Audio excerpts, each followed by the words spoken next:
Welcome back. എല്ലാവർക്കും ഈ ഒരു പുതിയ വീഡിയോയിലോട്ട് സ്വാഗതം. ഇന്ന് നമ്മൾ ട്രേഡിങ്ങിനെ പറ്റിയല്ല പറയുന്നത്, എങ്ങനെ ട്രേഡ് ചെയ്യാം എന്നുള്ള സ്ട്രാറ്റജികളോ ഒന്നുമല്ല പറയുന്നത്. എങ്ങനെ നമുക്ക് മനസ്സിനെ കൺട്രോൾ ചെയ്തുകൊണ്ട് നമുക്ക് ട്രേഡിംഗ് ലൈഫ് മുമ്പോട്ട് കൊണ്ടുപോകാം എന്നുള്ളതാണ്. നമ്മൾ ലോകത്തിലെ തന്നെ ഏറ്റവും വിന്നിങ് റേഷ്യോ ഉള്ള സ്ട്രാറ്റജികൾ വെച്ച് നമ്മൾ ട്രേഡ് ചെയ്താലും നമ്മളുടെ മനസ്സിനെ നമുക്ക് കൺട്രോൾ ചെയ്യാൻ പറ്റാത്തോളം കാലം നിങ്ങൾ പ്രോഫിറ്റബിൾ ട്രേഡർ ആവാനായിട്ട് കഴിയില്ല. നമ്മൾ ആദ്യം സ്റ്റോക്ക് മാർക്കറ്റ് എന്ന മേഖല നമ്മൾ തിരഞ്ഞെടുക്കാൻ കാരണം ഇവിടെയുള്ള ഫിനാൻഷ്യൽ ഫ്രീഡം ഉണ്ടാക്കാനായിട്ടാണ്. നമ്മൾ ഒരു സ്ഥാപനത്തിലോ ഏത് ജോലി ചെയ്യുന്ന ആളാണെങ്കിലും നമ്മളവിടെ അടിമനെ പോലെ നിൽക്കേണ്ട ആവശ്യം ഇവിടെ ഇല്ല. നമുക്കുള്ള പ്രോഫിറ്റ് കിട്ടിക്കഴിഞ്ഞാൽ പിന്നെ നമ്മൾ ഫ്രീ ആണ്. അപ്പോൾ അങ്ങനെയൊക്കെ പിന്നെ പല ആൾക്കാരും കാറ് വാങ്ങണം, വലിയ വീട് വെക്കണം, ഇങ്ങനെയുള്ള വലിയ വലിയ ആഗ്രഹങ്ങളായിട്ടാണ് സ്റ്റോക്ക് മാർക്കറ്റിൽ വരുന്നത്. എങ്കിലിവിടെ സംഭവിക്കുന്നതോ നേരെ തിരിച്ചാണ്. 100-90 ആൾക്കാരും തോറ്റുപോകുന്ന ഒരു മേഖല ആയി മാറിക്കൊണ്ടിരിക്കുകയാണ് സ്റ്റോക്ക് മാർക്കറ്റ്. അതിൻ്റെ ഏറ്റവും വലിയ കാരണം നമ്മളുടെ സൈക്കോളജി കറക്റ്റായിട്ട് നമ്മൾ ഉപയോഗിക്കാത്തത് കൊണ്ടാണ്. അല്ലെങ്കിൽ നമ്മുടെ മനസ്സിനെ നമുക്ക് നമ്മളുടെ കൺട്രോളിൽ നിർത്താൻ പറ്റാത്തത് കൊണ്ടാണ്. നമുക്കറിയാം, നമ്മളുടെ ആ മനസ്സ് എന്ന് വെച്ച് കഴിഞ്ഞാൽ നമുക്ക് പല മേഖലകളിലും നമ്മൾ തോറ്റുപോയിട്ടുണ്ടാവും ഈ ഒരു മനസ്സ് കാരണം, അല്ലേ? ചെയ്യാൻ പാടില്ലാത്തത് ചെയ്തു എന്ന് പറഞ്ഞിട്ട് നമ്മൾ പല കുറ്റങ്ങളും നമ്മളെ തന്നെ സ്വയം പറയാറുണ്ട്. അപ്പോൾ ആ ഒരു സംഭവം തന്നെയാണ് നമ്മൾ സ്റ്റോക്ക് മാർക്കറ്റിലും നമ്മൾ ചെയ്തുകൊണ്ടിരിക്കുന്നത്. പക്ഷെ നമ്മളത് കറക്റ്റായിട്ട് മനസ്സിലാക്കണം. നിങ്ങൾ ഇത്രയും കാലം നിങ്ങൾ ലോസ് ഉണ്ടാക്കിയത്, നിങ്ങൾ എന്തുകൊണ്ട് ലോസ് ഉണ്ടാക്കിയെന്ന് സ്വയം ചിന്തിച്ച് മനസ്സിലാക്കി തെറ്റ് തിരുത്തിക്കൊണ്ട് ഇനി മുമ്പ് തെറ്റ് ചെയ്ത തെറ്റുകളൊന്നും ഞാൻ ഇനി മുമ്പോട്ട് ചെയ്യില്ല എന്ന് ഉറപ്പിച്ചുകൊണ്ട് നിങ്ങൾ ട്രേഡ് ചെയ്യാനായിട്ട് ശ്രമിക്കണം. അപ്പോഴേ നമുക്ക് ഈ ഒരു മേഖലയിൽ വിജയിക്കാനായിട്ട് കഴിയുള്ളൂ. ഇപ്പോൾ പല ആൾക്കാരും ഫസ്റ്റ് ട്രേഡ് എടുക്കുമ്പോൾ മോർണിംഗിൽ ഫസ്റ്റ് ഒരു ട്രേഡ് കിട്ടിയിട്ടുണ്ടെങ്കിൽ അതിൽ മിക്ക ആൾക്കാർക്കും പ്രോഫിറ്റ് കിട്ടുന്നുണ്ട്. അവരൊക്കെ നല്ല സ്ട്രാറ്റജി ഉണ്ടാവും. അത് കറക്റ്റായിട്ട് അവർ എക്സിക്യൂട്ടീവ് ചെയ്തിട്ട് നല്ലൊരു പ്രോഫിറ്റ് ഉണ്ടാക്കുന്നുണ്ട്. പക്ഷേ അതൊന്നും നമുക്ക് പോരാ. അടുത്ത ഒരു ട്രേഡ് എടുത്തുകൊണ്ട് ഇപ്പോൾ ഒരു 5000 രൂപ അല്ലെങ്കിൽ 10000 രൂപയൊക്കെ പ്രോഫിറ്റ് കിട്ടിയ ഒരാൾക്ക് ഇനി എന്തുകൊണ്ട് നമുക്ക് ഇത് ഇരട്ടിയാക്കിക്കൂടാ? കാരണം നമുക്ക് കാറ് വാങ്ങണ്ട, അല്ലെങ്കിൽ വീട് വാങ്ങണ്ട, അപ്പോൾ ഇതിനൊക്കെ ഒരുപാട് പണം വേണ്ട. അപ്പോൾ ഈ ഒരു 3000, 4000, 5000 രൂപ ഒന്നും പോരാ, എനിക്ക് ഇനി ഉണ്ടാക്കണം എന്ന് പറഞ്ഞുകൊണ്ട് അടുത്ത ട്രേഡ് എടുത്തുകൊണ്ട് കയ്യിലുള്ള കിട്ടിയതും പോവും. പിന്നെ നമുക്ക് നമ്മളെ ക്യാപിറ്റലിൽ നിന്ന് നല്ലൊരു എമൗണ്ടും കൂടി അങ്ങോട്ട് പോവും. അപ്പോൾ അത്തരത്തിലുള്ള ട്രേഡ് എടുത്തുകൊണ്ടും പിന്നെ നമ്മൾ കറക്റ്റായിട്ട് നമ്മൾ മാർക്കറ്റ് ഓപ്പൺ ആകുന്നതിന് മുമ്പേ നമുക്ക് ഒരു എൻട്രി പോയിൻറ്റും എക്സിറ്റ് പോയിൻ്റൊക്കെ ഉണ്ടെങ്കിൽ അത് ആ ലെവലുകൾ എത്തുമ്പോൾ മാത്രമേ നമ്മൾ ട്രേഡ് എടുക്കാൻ പാടുള്ളൂ. ഇനി ആ ലെവലുകൾ എത്തിയിട്ട് നമുക്കൊരു എൻട്രി പോയിൻ്റ് ഉണ്ടാവും. നമ്മളൊരു ഇന്ന ഏരിയയിൽ അല്ലെങ്കിൽ ക്യാൻഡിൽസ്റ്റിക്ക് ഇങ്ങനെ നമുക്കൊരു എൻട്രി ഏരിയയിൽ കാണിച്ച് തരുമ്പോൾ മാത്രമേ ഞാൻ എൻട്രി എടുക്കുകയുള്ളൂ. അങ്ങനെ എൻട്രി കിട്ടില്ല എന്നുണ്ടെങ്കിൽ നിങ്ങൾ ഹാപ്പി, നമുക്ക് നാളെ നോക്കാം എന്നൊരു മൈൻഡ് സെറ്റിൽ മാത്രം നിങ്ങൾ ഇരിക്കുകയാണെങ്കിൽ ഇവിടെ നമുക്ക് ഏറ്റവും ഡിസിപ്ലിനായിട്ട് ഇരിക്കുന്നവർക്ക് മാത്രമേ ഇവിടെ പ്രോഫിറ്റ് ഉണ്ടാക്കാൻ കഴിയുള്ളൂ എന്ന് നമ്മളെ മനസ്സിനെ ഇടയ്ക്കിടയ്ക്ക് നമ്മൾ പറഞ്ഞ് പഠിപ്പിച്ച് ഇരിക്കണം.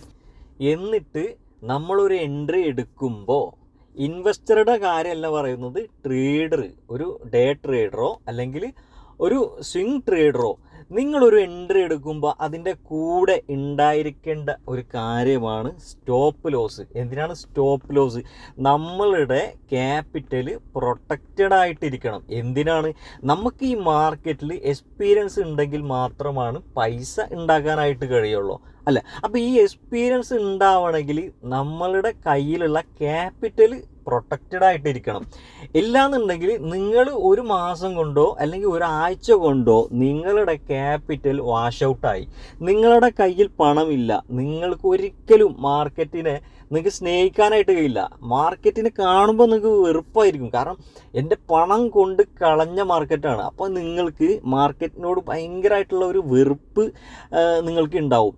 അപ്പോൾ നിങ്ങൾക്ക് എങ്ങനെ മാർക്കറ്റിനെ പഠിക്കാനായിട്ട് കഴിയും? ഒരിക്കലും മാർക്കറ്റിനെ നമുക്കവിടെ പഠിക്കാനുള്ള സാധ്യതകൾ ഇല്ല. അതുകൊണ്ട് നമ്മളുടെ ക്യാപിറ്റൽ എപ്പോഴും പ്രൊട്ടക്റ്റഡ് ആയിട്ട് ഇരിക്കാനായിട്ട് സ്റ്റോപ്പ് ലോസുകൾ നിർബന്ധമാണ്.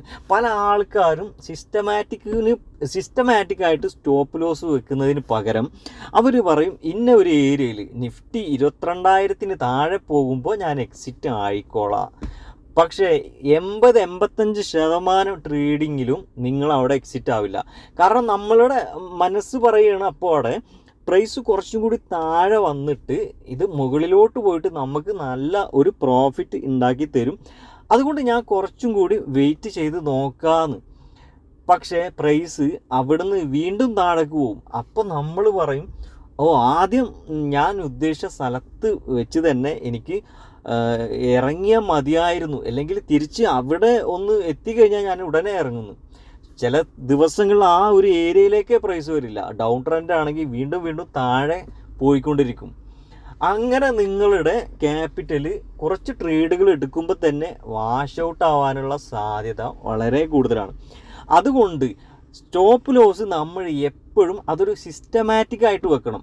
സിസ്റ്റമാറ്റിക്കായിട്ട് വെക്കുമ്പോൾ അത് മാർക്കറ്റ് ആ ഒരു പ്രൈസിൽ പെട്ടെന്ന് അപ്പ് ആൻഡ് ഡൗൺ ഒക്കെ മൂവ് ചെയ്യുമ്പോൾ നമ്മൾ വിചാരിച്ച അതിന് ഓപ്പോസിറ്റാണ് പ്രൈസ് മൂവ് ചെയ്യുന്നതെങ്കിൽ നമ്മളുടെ ചെറിയ ആ ഒരു സ്റ്റോപ്പ് ലോസ് അത് എടുത്ത് മാർക്കറ്റ് പോയിക്കോട്ടെ എന്ന് വിചാരിച്ച് കഴിഞ്ഞാൽ മാത്രമേ ആ സ്റ്റോപ്പ് ലോസ് കൃത്യമായിട്ട് അവിടെ വർക്ക് ആവുകയുള്ളൂ. അതുകൊണ്ട് മാനുവലായിട്ട് ഒരിക്കലും സ്റ്റോപ്പ് ലോസുകൾ നിങ്ങൾ വെക്കാതിരിക്കുക. നമ്മളൊരു എൻട്രി എടുക്കുമ്പോൾ അടുത്ത ചെറിയ താഴെയായിട്ട് ഉള്ള ആ ഒരു വല്ല സപ്പോർട്ടോ അല്ലെങ്കിൽ എന്തെങ്കിലും ഒരു നല്ലൊരു ഏരിയ ഉണ്ടെങ്കിൽ അവിടെ സ്റ്റോപ്പ് ലോസ് മസ്റ്റായിട്ട് വെച്ചിരിക്കണം.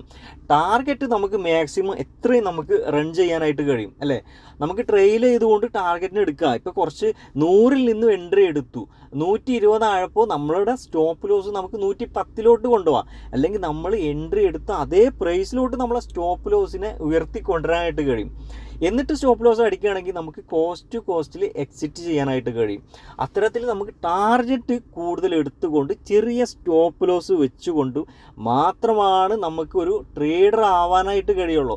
നമ്മളെപ്പോഴും ചെറിയ ലോസ് നമ്മൾ അക്സെപ്റ്റ് ചെയ്യാനായിട്ട് കഴിയണം. നമ്മൾ ഉദ്ദേശിച്ച ഒരു ലോസ് എന്ന് എനിക്ക് കിട്ടി, നാളെ നമുക്ക് നോക്കാം എന്നുള്ളൊരു മൈൻഡിൽ പിന്നെ ട്രേഡൊന്നും എടുക്കണ്ട. എൻ്റെ സ്റ്റോപ്പ് ലോസിൻ്റെ എമൗണ്ട് ഇത്രയാണ്, അത് ക്രോസ് ചെയ്തു, ഞാൻ ഇന്നത്തെ ട്രേഡിങ് നിർത്തി, നാളെ നോക്കാം. അപ്പം നമ്മൾ ടാർഗറ്റ് എടുക്കുമ്പോൾ 1:5 ഒക്കെ എടുത്തു, അല്ലെങ്കിൽ 6 എടുത്തു. അങ്ങനെയുള്ള ഒരാൾക്ക് ഇന്ന് ഒരു സ്റ്റോപ്പ് ലോസ് അടിച്ചാലും നോ പ്രോബ്ലം, അടുത്ത ദിവസം ഒരു സ്റ്റോപ്പ് ലോസ് അടിച്ചാലും നോ പ്രോബ്ലം. നമ്മൾ 10 ട്രേഡ് എടുത്തിട്ട് അതിലൊരു 7 ട്രേഡ് ലോസ് ആയാൽ പോലും റിസ്ക് റിവാർഡ് ഫോളോ ചെയ്യുന്ന ഒരാൾക്ക് അവിടെ യാതൊരു പ്രശ്നം ഉണ്ടാവില്ല. അങ്ങനത്തെ ഒരു മൈൻഡ് സെറ്റിൽ ട്രേഡ് ചെയ്യുമ്പോഴാണ് നമുക്ക് കറക്റ്റ് നമ്മളുടെ പേടിയില്ലാണ്ട്, മാർക്കറ്റിനെ പേടിയില്ലാണ്ട് നമുക്ക് ട്രേഡ് ചെയ്യാനായിട്ട് കഴിയണം. അത്തരത്തിലേ നമുക്കിവിടെ പ്രോഫിറ്റ് ഉണ്ടാക്കിയെടുക്കാനായിട്ട് കഴിയുള്ളൂ.